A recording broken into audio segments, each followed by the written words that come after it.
Next, we are exploring essential gender identity terminology. We'll begin by introducing some common gender identity terms, providing insights into their meanings and importance. From there, we'll explore terms to avoid, highlighting why their usage can be harmful and offering alternatives for more respectful communication. By understanding and using appropriate language, we can ensure we can create an inclusivity and support for individuals of all gender identities. Cisgender or cis simply refers to someone whose gender identity is the same as the sex they were assigned at birth. This term is used to describe individuals whose gender identity aligns with societal expectations based on their biological sex. Using inclusive language like cisgender helps to acknowledge and validate the experience of transgender individuals while also recognising the diversity of gender identities within society. Gender dysphoria is used to describe when a person experiences discomfort or distress because there is a mismatch between their sex assigned at birth and their gender identity. It encompasses feelings of unease, dissatisfaction, or even emotional pain resulting from this incongruence. Clinically, gender dysphoria is the diagnosis given to someone who doesn't feel comfortable with the sex they were assigned at birth. It's important to note that not all transgender individuals experience gender dysphoria, and not all individuals who experience gender dysphoria identify as transgender. Gender expression refers to how a person chooses to outwardly express their gender within the context of societal expectations of gender. This can include clothing, hairstyle mannerisms, speech patterns, and other behaviours that are perceived as masculine, feminine, or androgynous. It's important to recognise that gender expression is separate from gender identity. While some individuals may express themselves in a way that aligns with societal expectations of their gender identity, others may not conform to these expectations. It is also essential to understand that not conforming to societal expectations of gender expression does not necessarily mean that a person identifies as transgender. Gender expression is a personal and individual aspect of identity, and everyone has the right to express themselves authentically, regardless of societal norms. Gender identity refers to a person's innate sense of their own gender, whether it be male, female, or something else entirely. It is a deeply held understanding of oneself, and it may or may not correspond to the sex assigned to them at birth. For some individuals, their gender identity aligns with the sex they were assigned at birth, and they identify as cisgender. However, for others, their gender identity differs from their assigned sex, and they may identify as transgender, non-binary, genderqueer, or another gender identity. Respecting and affirming each person's gender identity is fundamental to creating a supportive and inclusive environment. Everyone deserves the right to express their gender authentically and to be recognised and treated according to their true identity. Gender reassignment is another way of describing a person's transition. It typically involves undergoing some form of medical intervention, such as hormone therapy or surgery, to align their physical characteristics with their gender identity. However, it can also encompass social and legal aspects of transition, such as changing names, pronouns, dressing differently, and living in their self-identified gender. It's important to note that gender reassignment is a protected characteristic under the Equality Act of 2010. This means that individuals undergoing or who have undergone gender reassignment are legally protected from discrimination in various areas of life, including employment, education, and accessing services. However, the term gender reassignment is one of much contention and is subject to ongoing review and discussion. Some advocacy groups, such as Stonewall's Trans Advisory Group, advocate for the review and reconsideration of this terminology to ensure it accurately reflects and respects the experiences of transgender and gender non-conforming individuals. Understanding and respecting the complexities of gender transition and ensuring that legal protections are inclusive and effective are crucial steps toward creating a more equitable and affirming society for all individuals. A Gender Recognition Certificate, GRC, enables transgender individuals to be legally recognised in their affirmed gender and to be issued with a new birth certificate reflecting this gender. It's a formal legal recognition of an individual's gender identity. It's important to note that not all transgender people will apply for a GRC. Additionally, in many countries, including the UK, individuals must be over 18 years old to apply for a GRC.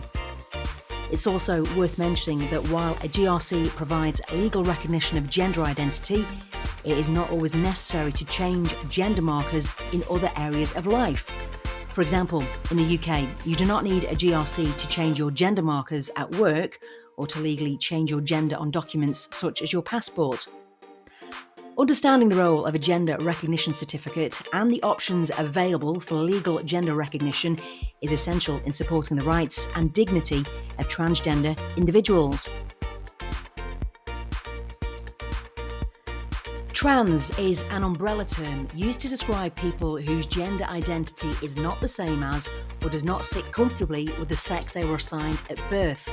It encompasses a wide range of gender identities and experiences. Trans people may use a variety of terms to describe themselves, including, but not limited to, transgender, transsexual, genderqueer, GQ, gender fluid, non-binary, gender variant, crossdresser, genderless, agender, non-gender, third gender, bigender, trans man, trans woman, transmasculine, transfeminine, and neutro. Each individual's journey and identity are unique, and they deserve to be acknowledged and affirmed. Transitioning refers to the steps a transgender person may take to live in alignment with the gender with which they identify. It is a deeply personal process, and each person's transition will involve different steps and experiences. For some, trans individuals transitioning may involve medical interventions such as hormone therapy or surgeries to modify their physical characteristics. However, it's important to note that not all transgender people want or are able to undergo medical intervention as part of their transition. In addition to medical interventions, transitioning may also involve social and legal changes. This can include coming out to friends and family, adopting a new name and pronouns, dressing differently to express one's gender identity, and changing official documents such as identification cards and birth certificates. It's crucial to respect and support each individual's transition journey, recognising there is no one-size-fits-all approach. Transsexual is a term that was historically used as a more medical term to describe someone whose gender is not the same as or does not sit comfortably with the sex they were assigned at birth. Similar to homosexual, it was often used in clinical or medical contexts. While some people still use the term transsexual to describe themselves, many within the transgender community prefer the terms trans or transgender. These terms are more commonly used today and are seen as more inclusive and affirming of diverse gender identities. Pronouns are words we use to refer to people's gender in conversation. Common examples include he or she. However, it's important to recognise that not everyone identifies with binary gender categories, and some people may prefer gender-neutral language. Gender-neutral pronouns such as they, them, their are increasingly used by individuals who do not identify strictly as male or female. These pronouns allow individuals to express their gender identity more accurately and affirmatively. Using the correct pronouns is a fundamental aspect of respecting someone's gender identity. It's similar to using someone's chosen name. It affirms their identity and acknowledges their autonomy. Respecting and using the correct pronouns for individuals helps create a more inclusive and respectful environment for everyone. Non-binary is an umbrella term used to describe people whose gender identity does not fit within the traditional binary categories of man or woman. Non-binary identities are diverse and varied, and individuals may experience their gender in unique and personal ways. Some non-binary individuals may identify with aspects of binary gender identities, while others may reject these categories entirely. Non-binary identities can include genderqueer, gender fluid, agender, bigender, and many others.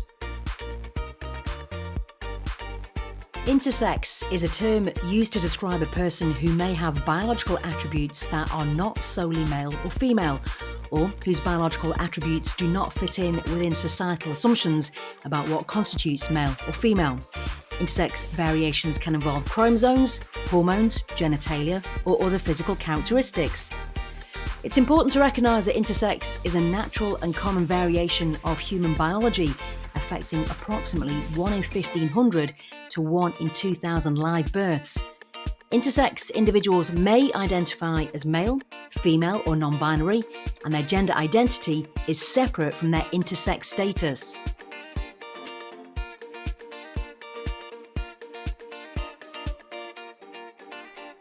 Okay, we're now going to look at terms we should be avoiding to ensure equity in relation to gender identity and gender expression. Don't say, "are transgender, transgenders." Transgender is not a noun and should not be used as an adjective. For example, do not say, "Billy is a transgender." What to say instead is, "Billy is a transgender woman." Don't say transgendered. Transgender should never have an "ed" attached to the end. This suffix adds unnecessary length to the word, which creates confusion and grammatical errors. Since transgender aligns with lesbian, gay, bisexual, and queer, you would never say something like "Kristen Stewart is lesbian," so you wouldn't say Laverne Cox is transgendered. Well, what to say instead? Transgender. Don't say transgenderism. Transgender people do not use the term transgenderism. Anti-transgender activists use this word as a way to dehumanise transgender people. It also suggests that they have a condition. So we say instead, being transgender. It is essential to refer to being transgender or reference the trans community or movement for equality. Don't say sex change, preoperative, or post-operative. Terms like sex change operation, preoperative or post-operative inaccurately imply that a person must be having surgery to transition. Make a point to avoid emphasising surgery when talking about transgender people or the transition process. Simply say transition. Don't say biologically male, biologically female, genetically female, born a man, born a woman. These phrases above are problematic. They oversimplify a much more complex topic. Plus, sex and gender are two entirely different concepts. Also, people are born as babies, not as a man or woman. So what to say instead? Assigned male at birth, assigned female at birth, or designated male at birth, designated female at birth. Don't say passing and stealth. Some transgender folks may use these words amongst themselves, however, it is not appropriate for anyone outside the community to use these terms. The terms passing and stealth means that a transgender person can go through their everyday life without other people assuming that they are transgender. These terms, though, are problematic. Passing suggests that someone is passing as something that they're not. Meanwhile, stealth implies they are deceiving someone. When transgender people live as their true selves and people do not assume they are transgender, this does not mean that the person is being deceptive. Instead, we say visibly transgender. For further information about community terminology, please contact Proud to Be Parents.